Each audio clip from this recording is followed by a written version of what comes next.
There's a reason medieval buildings still stand today in places like Norway, England, Germany, and parts of Eastern Europe. Some of these timber halls, barns and bridges have endured more than 500 years of rain, frost, humidity and storms. Yet their beams remain solid enough that you'd swear they were installed only decades ago. Modern carpenters fight constant war with rot, termites and moisture cycles, even when armed with synthetic sealants and pressure-treated lumber. Meanwhile, medieval builders, without chemicals or electric tools, created wood that could resist decay for centuries. What they mastered wasn't complicated, mystical, or lost forever. It was a deep understanding of how wood behaves and how to stabilize it long before rot could ever take hold. In this guide, we look at exactly how they did it and how you can replicate those methods today for your own projects, whether you're building a shed, a gate, a workshop, or simply preserving outdoor wooden tools. The medieval secret started with selecting the right tree at the right time. Medieval builders didn't just cut any tree whenever they felt like it.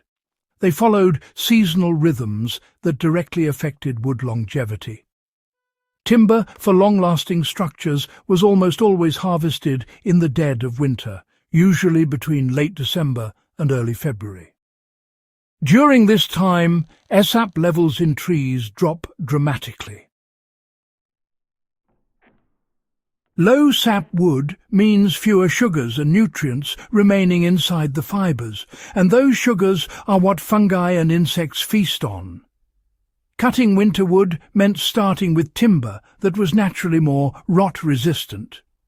You can apply this principle even today. If you have the ability to choose when to harvest your own timber, winter-cut wood is ideal. If buying lumber, heartwood-heavy species like oak, cedar, larch and chestnut come closest to the old medieval choices. Heartwood is already biologically protected, and medieval builders knew to orient it outward when shaping beams. A practical modern example is selecting cedar for outdoor fence posts or oak for structural beams. These natural choices give you a head start before any preservation treatment is even applied. They used hewing instead of sawing to compress and seal the outer grain. This overlooked detail might be one of the most brilliant medieval building principles. Instead of cutting boards or beams with fine saw teeth, which expose thousands of open wood fibres, medieval carpenters relied heavily on axes and adzes. Hewing shears wood fibres cleanly and compresses the grain surface. Each downward stroke crushes and polishes the outer cells, making the wood far more resistant to moisture penetration. To replicate this today, you don't need to hand-hew an entire beam. Even lightly shaving the outer surface of a post with a sharp hatchet before installation helps close the grain and reduce how much water the wood absorbs. If you're crafting tool handles, fence posts, or even rustic furniture, finishing them with a blade instead of sandpaper or a saw seals the surface more effectively than any hardware store coating. They relied on controlled charring to create a rot-proof carbon shell. Controlled surface charring was not exclusive to Vikings. It appeared across medieval Europe in barns, granaries, foundations, and exposed posts. Builders used fire to create a thin charred layer on the outer surface.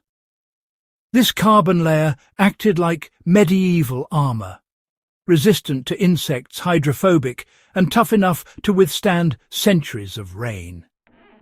The technique is extremely practical. For a modern homesteader or builder, lightly torching the exterior of a wooden post before installation is one of the most effective long-term preservation techniques available. The process is simple. Hold a flame against the surface until it turns black and begins to blister. Let it cool, then brush away the loose soot, but keep the hardened char intact. Characters of medieval foundations prove that charred posts buried in soil outlast untreated ones by decades, sometimes centuries. It's especially useful for garden bed frames, shed posts, chicken coop legs, and outdoor furniture legs, anywhere moisture makes contact. They soak timber in mineral-rich water to load the fibres with natural preservatives. In many medieval regions, especially around rivers, swamps and boglands, wood was deliberately soaked in water before being used.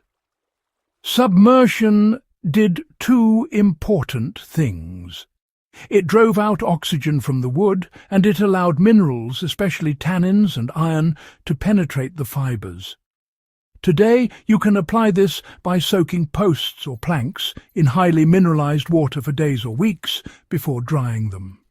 For example, fence posts or tool handles left in a saltwater or tannin-rich soak gain natural antimicrobial protection. You can create a tannin solution simply by boiling oak bark or acorns and letting the liquid cool. Soak wood in it, dry it slowly, and it will be far more rot-resistant than untreated lumber. They sealed wood with tar, oils and resins that bonded with the grain instead of covering it. One of the longest-lasting medieval preservatives was pine tar. Produced through slow-burning resinous pine in low-oxygen pits, tar penetrated deeply and prevented moisture from entering. It was used on barns, boats, carts and roof beams. Tar doesn't crack like modern paints. It moves with the wood, remaining flexible as the seasons shift.